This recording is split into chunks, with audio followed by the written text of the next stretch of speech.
मैं देश का अकेला लाडला कवि हूं जो विवाहित हूं, मगर मेरी पत्नी मेरा सम्मान नहीं करती भाई साहब। अब नहीं करती तो नहीं करती।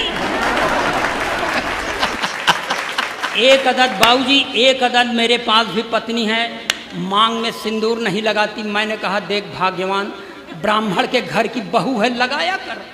बोलती है नहीं लगाती। मैंने पूछा क्यों, तो मुझको समझाती है कि देखो ये सिंदूर वो चीज है जिस पर औरतें गर्व करती हैं। मैं किस पर गर्व करूं?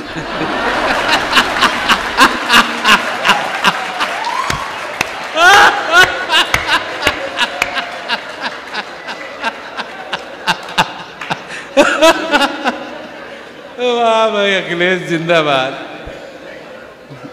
भाई मैंने कहा देख भाग्यवान, मैं एक अदद वो आइटम हूं जिसने तुझे एक औलाद फौलाद जैसी दी है, जो 5 फीट 8 इंच लंबा है, गोरा चिट्टा है, 58 किलो वजन का है, इंटर में पढ़ता है, बड़ा होकर मेरा नाम रोशन करेगा। मैं उस पर नाज करता हूं, इसलिए तू मुझ पर नाज कर। तो और भन आ गई भाई साहब मेरे ऊपर। कहने लगी देखो अब हमारा मुंह मत खोलवाओ, तुम्हारे ऊपर भरोसा करती तो यहू ना होता।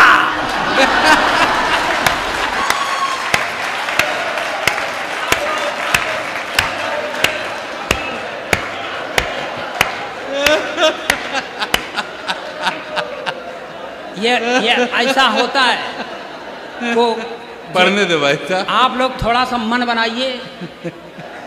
देखिए भाई साहब, मैं पत्नी का सताया हुआ, मैं अपने प्रधानमंत्री के नारी सशक्तिकरण के सख्त खिलाफ हूं। नारी सशक्तिकरण का मतलब पुरुष अशक्तिकरण।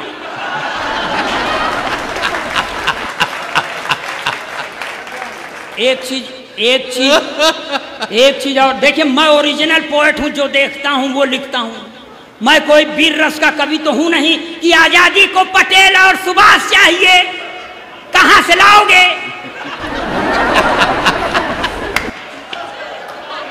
अब मान लो आ गए सुभाष चंद्र बोस, तो कहेंगे तुम मुझे खून दो, हम तो न दे। जोन पाव 1.5 पाव बचा है वही चूस के बैठ जाए तो घर वाले क्या करेंगे?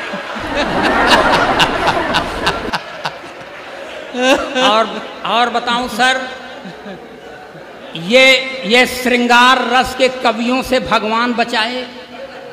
अभी श्रृंगार रस का कवि आएगा, कहेगा मैं तेरी जुल्फ के साए में शाम कर लूंगा। साला जुल्फ नहीं, नगर पालिका का गोदाम हो गया है क्या?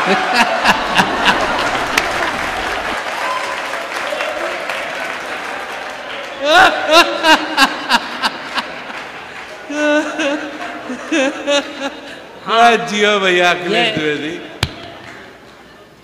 ये इसलिए मैं ओरिजिनल पोएट। एक बार हमसे कहने लगे, वो तथाकथित वीर रस के सबसे बड़े देश के कवि हैं हरिओम पवार, सिरसा हरियाणा में, कहते हैं इस तरह की उच्चकई करके तुम लोग हाथ से पैदा करते हो, तुम लोग गली कूचे के कवि हो, मैं राष्ट्रीय कवि हूँ। हमने कहा हम भी राष्ट्र में रहते हैं, हम भी राष्ट्रीय कवि। तो कहा कि अगर तू अपने को राष्ट्रीय कवि समझता है तो मैं अंतर्राष्ट्रीय कवि हूँ। मैंने कहा तू अंतर्राष्ट्रीय है, मैं ब्रह्मांडीय कवि हूँ।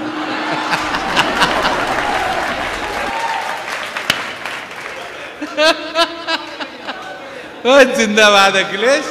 और बता दें सर, मैं आपको सर बता दूं, मैं नारी जाति का जबान से तो सम्मान करता हूं, निष्ठा नहीं रखता। 3-4 महीने पहले सर मेरे एक दोस्त का इंतकाल हो गया। मैं 3-4 रोज बाद अपनी पत्नी को लेकर उसके घर मुकाम देने गया, तो मेरी पत्नी ने मेरे दोस्त की बेवा से पूछ लिया, बहन जी क्या हो गया था कि भाई साहब इतनी जल्दी खत्म हो गए? तब मेरे दोस्त की बेवा ने कहा कुछ नहीं बहन जी, सुबेरे उठे थे, एक कप चाय पिए थे, बाथरूम चले गए, जब बाथरूम से लौट के आए तो मुंह से खून फेंक कर मर गए। लगता है चाय की पत्ती में जहर था। इतना सुनने के बाद मेरी औरत ने मुझे घूर कर देखा और उसकी ओर मुखातिब होकर कहा, वही 2-4 चम्मच चाय की पत्ती दे दे।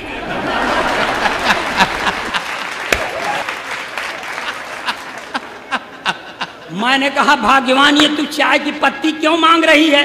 उसने कहा चुप रहो, ये महिलाओं के बीच का मामला है, आज इनके ऊपर विपत्ति पड़ी है, मैं आई हूं कल।